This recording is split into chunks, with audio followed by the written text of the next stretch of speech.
మీరు చెప్తున్న బోధల వలన మాకేమర్థం అవుతోందంటే మేము చేస్తున్నటువంటి పాపములే మమ్మల్ని బాధపడుతున్నాయి,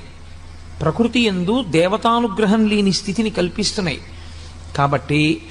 మేము ఇప్పుడు ఈ పాపము నుంచి విడివెడకుండా ఉండలేకపోయిన స్థితిలో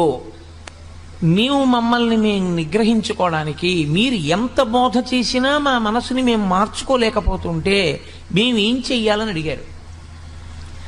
ఒక్కసారి చిరునవ్వు నవ్వి 1-2 నిమిషాలు ఆగి ఆయన అన్నారు, మీ అందరి కొరకు మీరు చేస్తున్నటువంటి పాపములకు ప్రాయశ్చిత్తంగా చెప్పవలసినటువంటి స్థానమునందు కూర్చుని నేను చెప్పినా మీరు వినలేకపోతున్నందుకు, మార్చుకోలేకపోతున్నామని నాకు చెప్పినందుకు, మారనటువంటి వాళ్ళకి చెప్పడమే కానీ మార్పు తేలేకపోయానన్న నా బాధ పోగొట్టుకోవడానికి